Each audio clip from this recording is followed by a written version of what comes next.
Welcome to This Week in East Brunswick. Today, Amy Fisher stops in at the Zimmerle Art Museum at Rutgers University in New Brunswick. She'll speak with senior curator Jeffrey Wexler about the current exhibit from the late sculptor George Segal. We'll also have information about the upcoming Friends of the Library annual book sale, an African art exhibit by Camille Gaines at the East Brunswick Library. The Senior Center celebrates Valentine's Day, and Diane de Oliveira finds out about the organization called My Daughter's Keeper. Stay with us.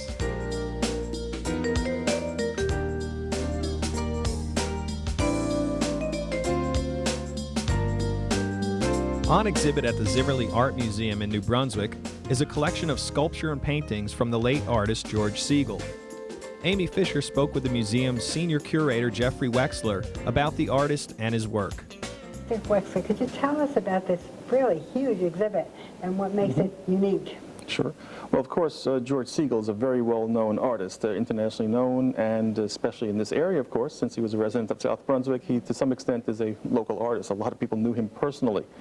So we were always interested in having a George Segal exhibition and worked with him just a few years, actually, before he died, of course, to create the exhibition. There have been so many shows, we were interested in how we could possibly make it a bit different than shows before. He's had retrospectives all over the world, hundreds literally.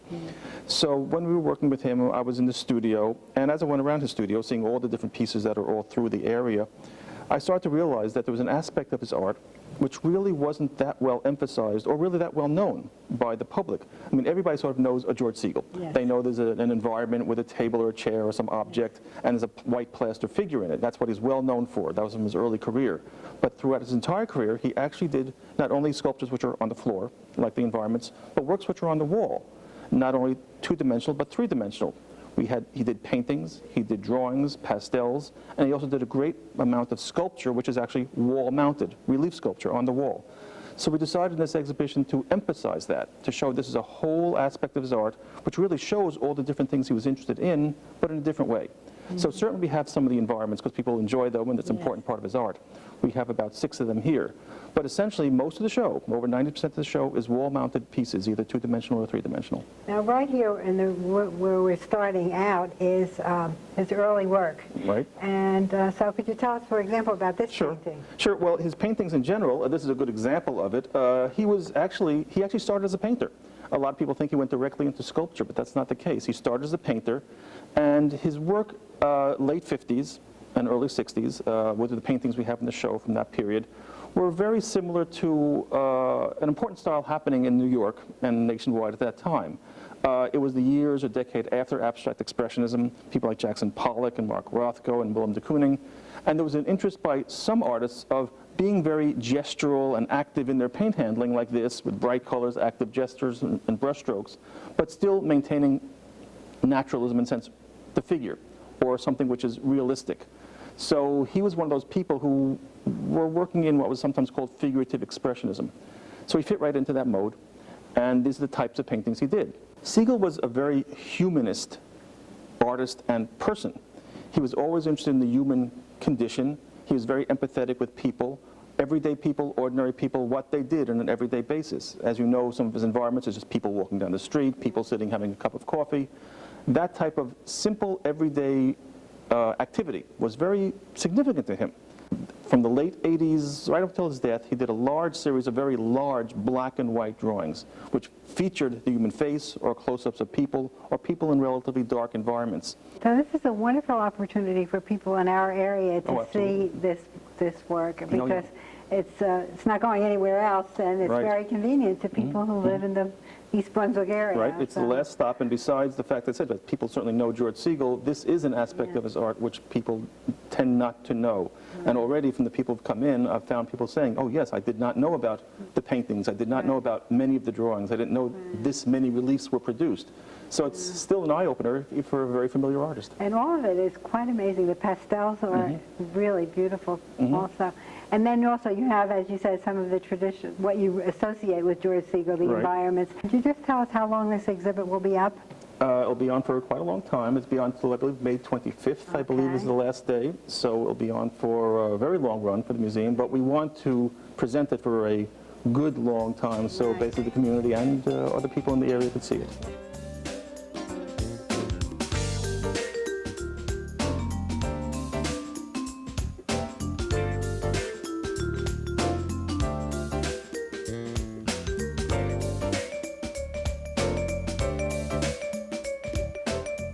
Every mother wants their daughter to become a confident, productive, self-respecting young lady, but some parents may not have the tools or resources to help their daughters lead a better life. With me today is Stephanie Clark. She is the founder and CEO of My Daughter's Keeper, a nonprofit organization based in North Brunswick. Stephanie, what is My Daughter's Keeper? How did you get the idea to come up with it? Well, I was inspired by to start My Daughter's Keeper because of the relationship that I currently have with my 12-year-old daughter. And I was also inspired by my mother, who raised 13 children as a single mother. 13? 13. And I said to myself, well, if she can raise 13, I can raise one. But it's not so easy, even raising one child, particularly in today's society. And as a single mother, just dealing with the daily challenges and issues of raising a preteen, almost teenage daughter, it's very challenging sometimes. And I don't often know where to go to get advice or just the support that I need to help me deal with raising a daughter. So I started My Daughter's Keeper to become a support and resource organization for mothers and caregivers that are raising daughters between the ages of 10 and 17. And you offer a couple of great programs. Tell me about some of them. Well, our major program is an educational program called the Make a Date with Your Daughter Workshop Series. And it's a program that's geared for both the mother, the caregiver, and their daughters to participate in. There are several different workshop topics that address different issues pertaining to raising a preteen or teenage daughter, in which the mother and the daughters participate. They're very interactive workshops, and they provide an opportunity for the mothers and the daughters to exchange and share information with all the other mothers and daughters that are participating in the workshops. And you also have a Read Writers Club? We do. The Read Writers Club is a reading and writing program for girls between the ages of 10 and 17 who love to read and have a passion for writing. What we do is we provide a sociable environment for them to come together, and they read a book of the month, and then they come together once a month to discuss that book, and they write a one-page review or either a one-page essay. Then we also take the young ladies on a quarterly field trip, and we also invite guest authors and speakers to come in to talk to them about career opportunities that involve writing and reading. And how has the feedback been from the community who is getting involved with My Daughter's Keeper? The feedback has been wonderful. People are very excited to hear that there is an organization that is specifically geared toward addressing the needs and the issues of our young ladies. So the response has just been awesome. Daily we receive phone calls and emails from people who have either read about the organization or heard someone talk about the organization, and they call us either because they want to get their daughters involved or they want to volunteer to be a part of the program. Is this helping daughters and mothers bond better? So many times there's the issue of teen pregnancy, substance abuse, self-esteem. Is this helping daughters communicate better with their mothers? I believe that it is, and I can speak for myself personally that since I have started My Daughter's Keeper, I can honestly say that the bond between my daughter and myself has truly strengthened. She is very much a part of My Daughter's Keeper. And she participates and she works right alongside with me, you know, for My Daughter's Keeper. And that's what we do. We encourage mothers to be involved in the activities that their daughters are participating in to help strengthen their bond and their relationships. We talked about Make a Date with My Daughter and the Read Writers Club. What else? We also have a program called the Sisters Exchange, and what we do is we collect new or almost new clothing items, and we donate them to women and young girls that are in need of clothing items. We have a relationship with 2 group homes in which we visit on a quarterly basis, providing them clothing, and anyone in the community who is in need of clothing items, we get the clothing to them. And do you need volunteers for your We program? absolutely do need volunteers. For a Read Writers Club, we need volunteers to facilitate the club meetings. We also need volunteers for our special events, and we do have 2 fundraisers coming up in March. So we definitely do need volunteers. We do have a volunteer meeting scheduled for next week, which is Wednesday, February the 26th. And as far as sponsorships, you're trying to get corporate sponsors. Absolutely. We definitely want to get all aspects of the community involved to support our programs and our efforts, because ultimately their support helps us to support mothers and caregivers and young ladies. So we are in need of corporate sponsors to support our programs. Stephanie, for anybody who wants more information about My Daughter's Keeper, what can they do? First, they can visit our website at www.mydaughterskeeper.org to obtain more information, or they can call us for information at 732-565-9313. Stephanie, thank you for being with me today. Thank you. For Making a Difference, I'm Diane de Oliveira.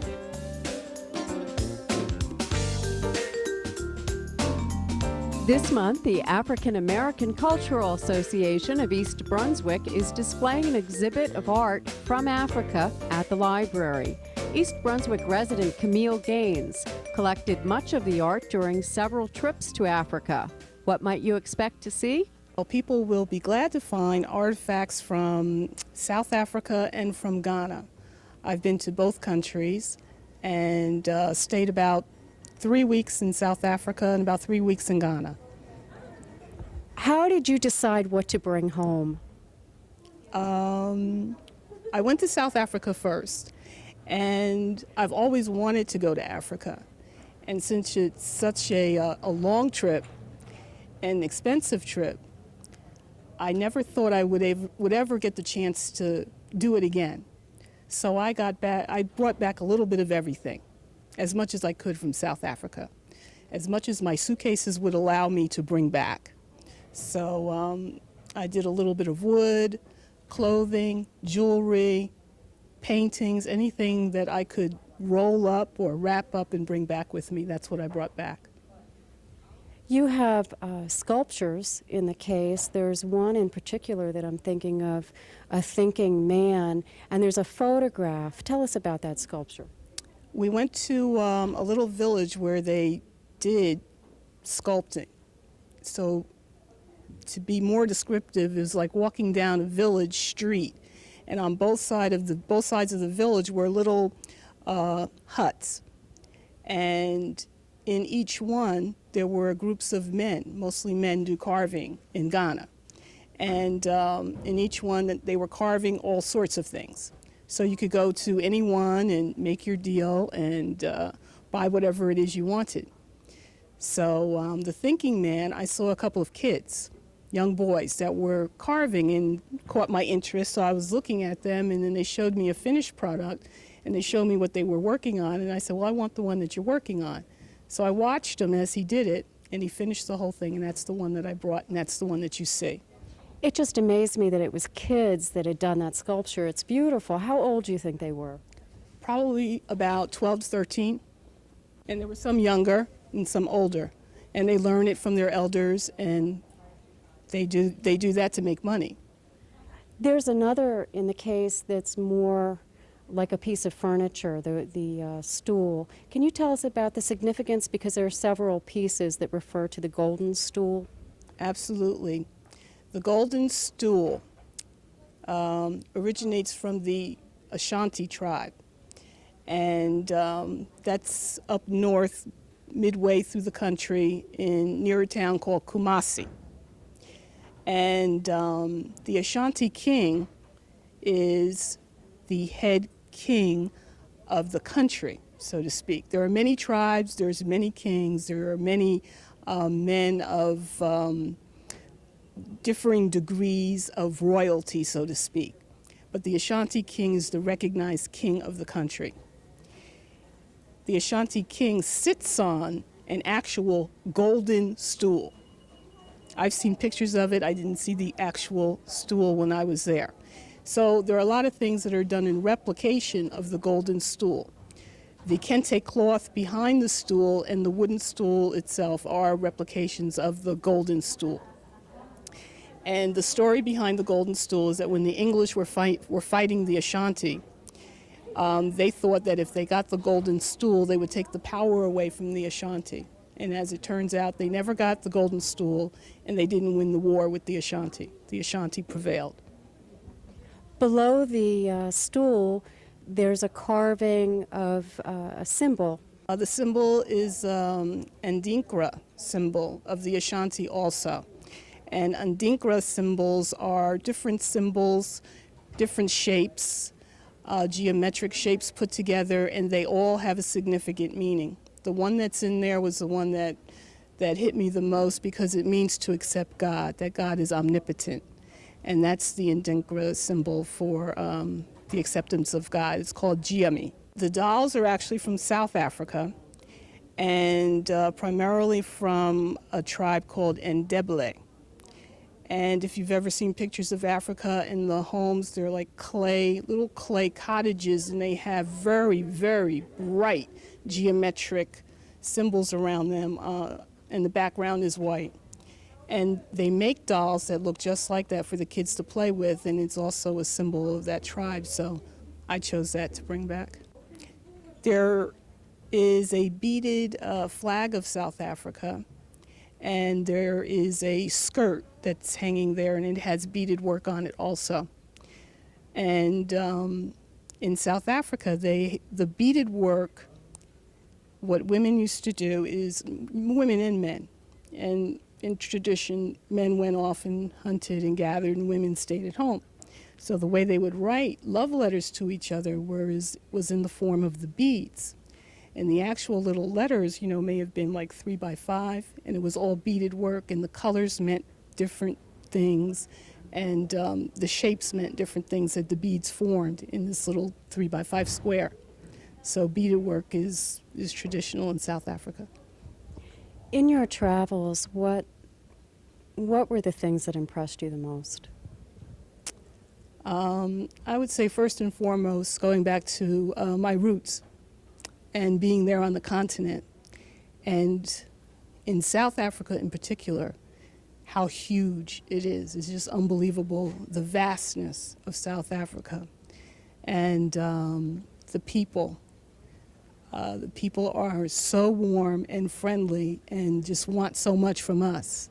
So it was an incredible experience. Both my trips were. Do you plan to go back? If I can, yes.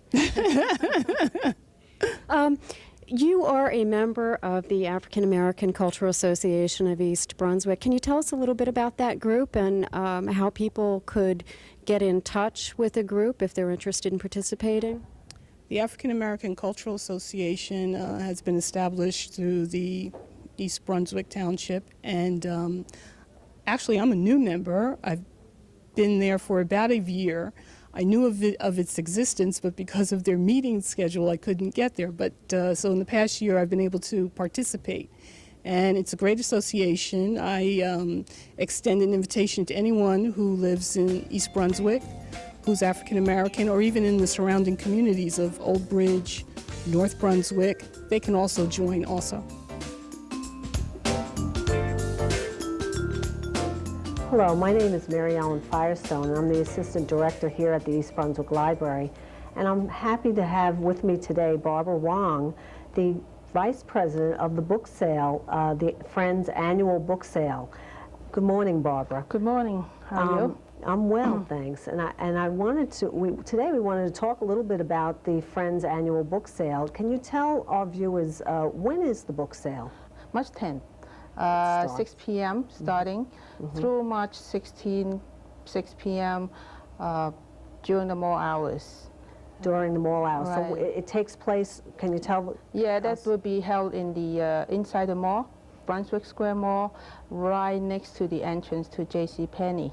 Okay, and I know that this is the 29th book sale that the Friends have had. Can you tell our viewers what kinds of things, what kinds of bargains can they get at this book sale? Oh, well, this book sale is meant to be a major fundraising activity, and also is meant to be a community service. So we provide very reasonable price books. And like the paperbacks, it starts, and the children books, start from 50 cents. Like the hardcovers starts from $2 to $4, depends on the condition and the type of books.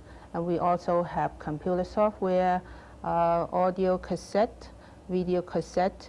They range from $1, up. Like the computer software starts from $4 or $5. So it's really a bargain, Great. So they can find lots of different things, not just books at the book sale. Of course, yeah.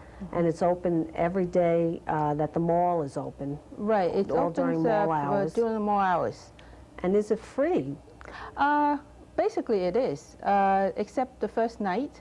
We charge $1 for admission per person, so they have, each person, those person who pay $1 can have the first pick on the books that we have or whatever we have, in the book sale. I know this is a huge undertaking, and I know that there's literally thousands of books and other videos and audio cassettes. Can you tell us, are there any special events at the book sale? Oh yeah, just to put some varieties to the book sale, so we have puppet shows. It will be held on March 12 and the 13th at 7 and 7:30 p.m. each evening. And hope people will enjoy it for the besides kids. shopping for books, you know. It's kind of like a family event. All right, that's nice. And what if someone wants to work at the book sale? I know the Friends are a volunteer organization and they like to have, some new help for the book sale. How could people get in touch with you? Oh yeah, they could call me at 732-828-0392. We really need a lot of help from, the communities besides our members. Actually, we have been getting a lot of help from the community, residents. That's workers at the book sale. Okay, I know the Friends are planning an open house, to kind of introduce people to the Friends and, maybe to talk about book sale and the other activities that the Friends do. Can you tell us a little bit about that? Oh, it will be held on the 26th of February, and we welcome those people who are interested to participate in our activities, and we would like the volunteers that had helped us before to come to get together to know each other more, and as a token of appreciation, that they have been helping us. Okay.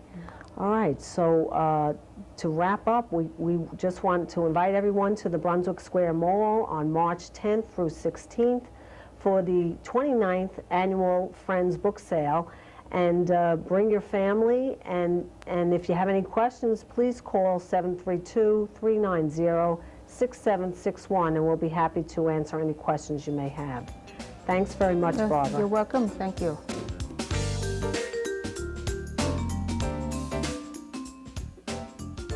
Although it was cold outside, it was warm inside the Senior Center last week as the center celebrated Valentine's Day with a luncheon filled with hearts, flowers, and balloons. Here's Rachel Steinberg, Director of the Office on Aging. Well, we're in the main dining room at the Senior Center in East Brunswick, and we are having our annual Valentine's party with over 90 of our members. And we like to party around here, so everyone likes to eat and socialize and have fun. Do some of the people here have special Valentines that you know of?